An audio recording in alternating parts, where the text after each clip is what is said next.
क्षयोपम होने पर जो भाव उत्पन्न होगा उसका नाम कहलाता है क्षयोपशमिक भाव, है ना। तो कर्मों में जब इतना ये सब मिक्सचर हो जाएगा, क्षयोपम दशा उत्पन्न हो जाएगी, तब उससे आत्मा में जो ज्ञान भाव प्रकट होगा, मतिक ज्ञान जो प्रकट होगा, उसको कहलाएंगे क्षयोपम मतिक ज्ञान, उसको क्षयोपम भाव कहते हैं। ठीक है। अथवा देशगाति स्पर्धकोदय सती जीव एक देशेन ज्ञानादि गुणम लभते यत्र स क्षयोपम को भाव है ना।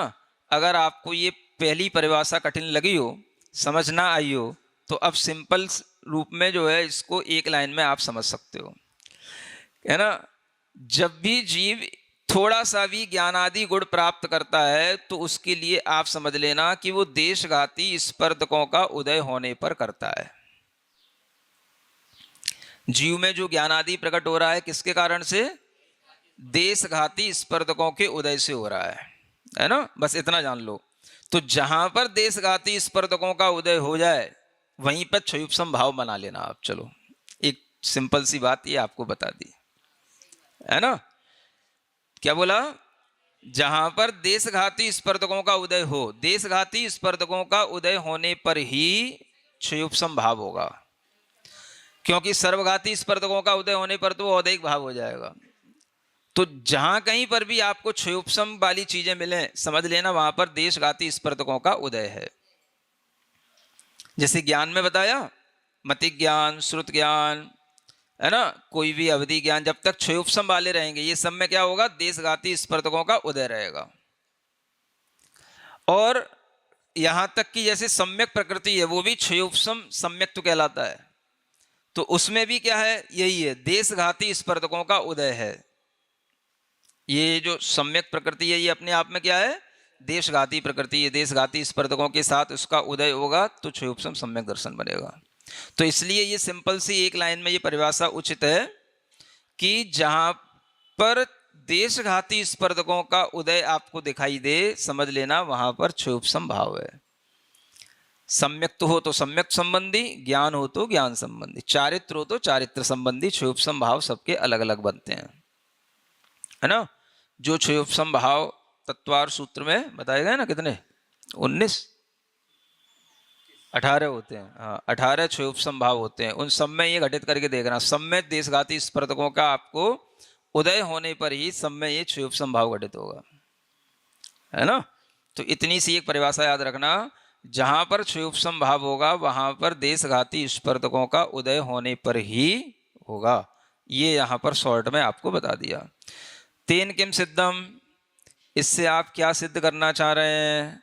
देखिए, ये सिद्ध करना चाह रहे हैं कि आप निगोद जीव को केवल ज्ञान के बराबर ना रख दें। समझ आ रहा है? निगोद जीव के ज्ञान में केवल ज्ञान की किरणें ना दे दें, इसलिए ये सब सिद्ध करना पड़ रहा है।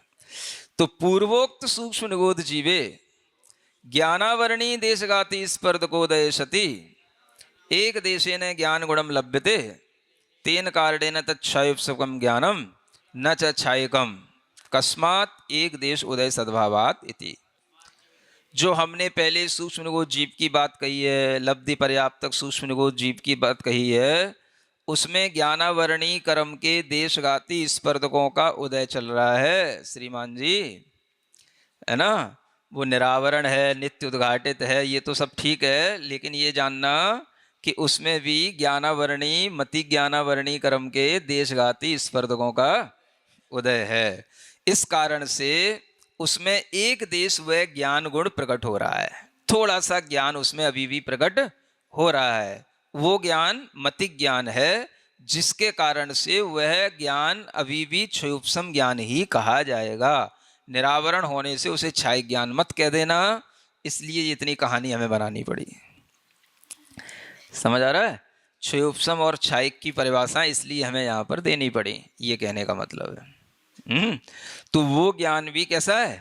क्षयोपमिक ज्ञान है। जो निरावरण नित्य उद्घाटित सूक्ष्म निगोदीय जीव का ज्ञान है वो कैसा है? क्षयोपम ज्ञान है। उसको निरावरण कह करके छायक ज्ञान मत कह देना, इसलिए ये बताने की यहां जरूरत पड़ी। न च छायकम, छायक नहीं है वो। कैसे नहीं है? क्योंकि एक देश उदय का सद्भाव है। छायक ज्ञान कभी भी एक देश उदय में नहीं आता। एक देश माने अब वो थोड़ा थोड़ा सा निकलता नहीं है, थोड़ा थोड़ा सा झलक नहीं दिखाता। क्षायिक तो पूरा एक देश से पूरा ब्लास्ट होता है, फटता है वो समझ आ रहा है?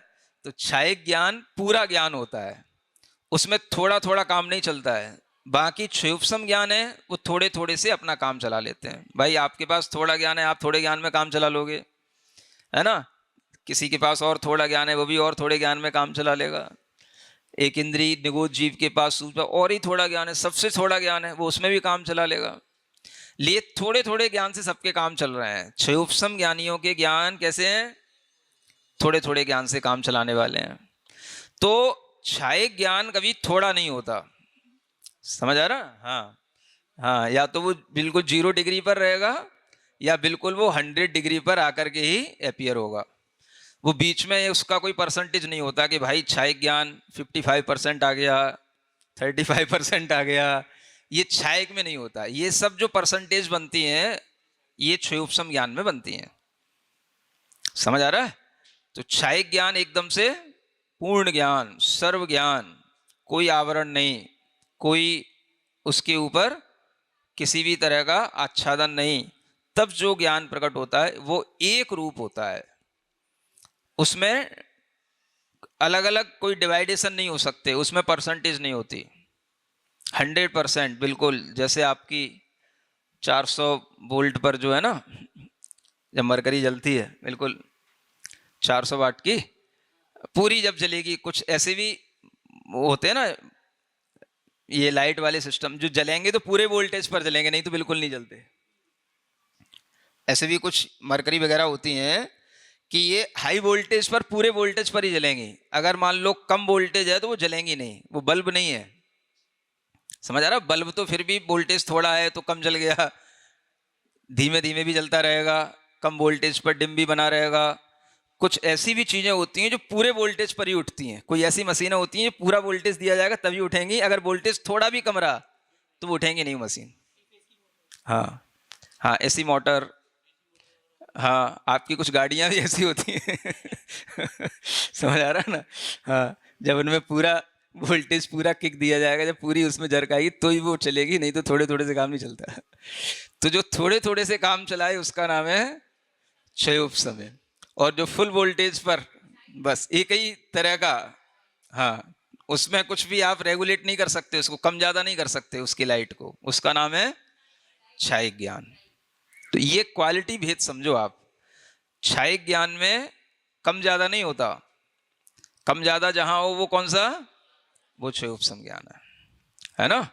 तो इस तरह से निरावरण होते हुए भी सूक्ष्म निगूढ़ जीव का ज्ञान कैसा है?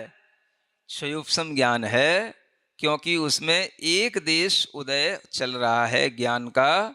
ये बता रहा है कि वह क्षयोपशम ज्ञान की दशा है, वह क्षायिक नहीं है। इतना बताने के लिए इतना सारा कसरत करनी पड़ी है ना? अब ये 2 लाइनें पढ़ के नई गाथा पर, नई रोड पर आते हैं अपन अब।